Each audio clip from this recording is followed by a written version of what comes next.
When I made my return from my 3-month hiatus of DBD, I came back to find that the perk Shadowborn had been changed to make it to where you are blinded, you receive the haste status effect for... Honestly, I forgot the amount of time, it's so ungodly useless. I did a video on how I felt this was a missed opportunity, as it would have been perfect if the Shadowborn perk had been the undetectable version of Lethal Pursuer. I actually feel like every killer status effect should have a Lethal Pursuer type effect. We have Aura Reading, why not Djinn Blocking, Undetectable, and ironically enough, Haste. I know some might raise their eyebrow at the given subject of this video, but I promise you it's not as contradictory as you think. In any case, I like how balanced and synergized Lethal Pursuer is, and so I thought those kind of perks should be done more.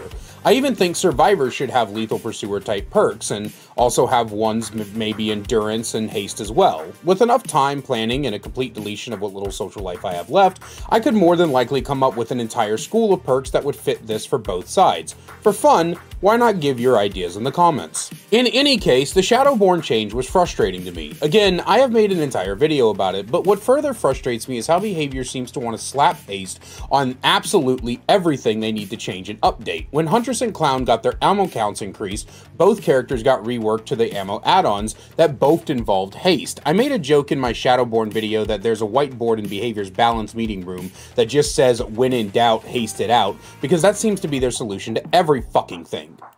And it's frustrating because there are so many creative ways you can work around these things. I have a video coming out the same week as this one, perhaps before or after, depending on where they fall in the output folder once I edit them, where I'm going to cover add-on design and how creatively void it feels. And sometimes I feel like perk design is much the same way. There's so much cool and interesting things you can do in this game, so why is haste the seeming answer to everything? And look, I know this is mostly hyperbole. Obviously, they aren't just slapping haste on everything and calling it a day, but it sure fucking feels like it sometimes. In the Chapter 31 update, we got yet another killer perk that gives haste, for no reason. My friend Brand did a video on haste, and in that video, his theory was behavior is adding haste all over the place, specifically to killers in order to give killers a viable counter to exhaustion perks.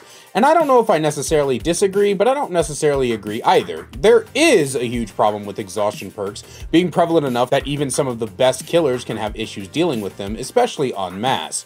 But we already have counters to exhaustion perks. We have perks on the killer side that cause exhaustion. Why aren't we being given more of those? Why aren't there more creative ways to debuff the survivors over buffing killers?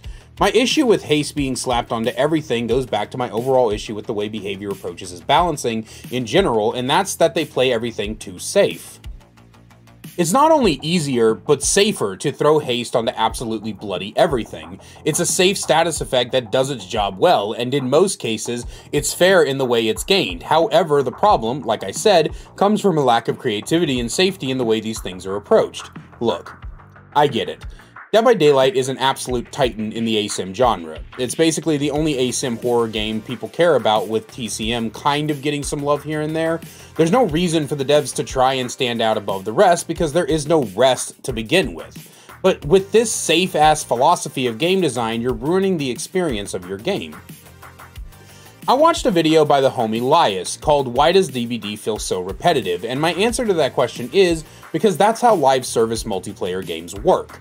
A lot of people in the game space hate to admit this, but these type of games are supposed to feel repetitive because, and this is going to be a shock for a lot of people, you aren't supposed to be playing these games for 6 to 10 hours a day. These games aren't supposed to be your full night gaming sessions. They are supposed to be the things that kill 1 to 2 hours and then you get off, play a different game, cook supper, masturbate and cry, have an existential crisis, watch reruns of Grey's Anatomy, or whatever it is you do to wind down for the night. These games are meant to be repetitive, but that doesn't mean that you can't alleviate the repetitiveness by factoring in interesting and fun things to do.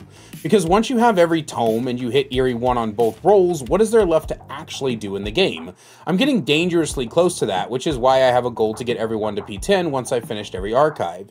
You see, the thing about repetitiveness and the way that it builds itself into games like this is that you can alleviate the pressure. A lot of times people think the answer to this is simply just to add more game modes, which is something that a lot of people have been begging for with Dead by Daylight for a long time. Oftentimes people are parroting that Dead by Daylight should have an arcade mode similar to the way Overwatch does. I've seen other suggestions with a mixtape mode like Apex does, and above all, people have also asked for a workshop option, again, like Overwatch does. But I don't think game modes are necessarily the kind of thing that you need to definitely bring out every time you want to add fresh and funness to the game.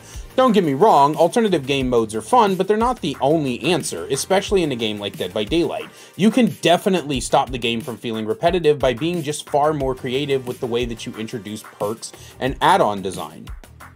You see, the thing is that the reason everybody says it's so boring is because there is a certain meta, and people want a meta shakeup. Now, I've talked about meta shakeups in the past, and to be completely honest with you, I don't think that there's any way that behavior is ever going to create a massive meta shakeup. The meta is always going to be perks that help in chase and perks that slow down gens.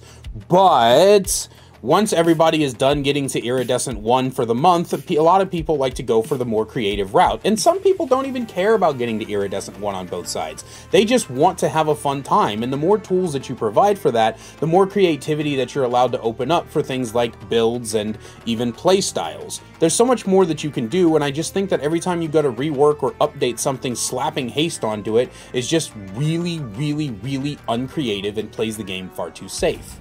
My point is that haste isn't a problem inherently. I said this back in the MFT era.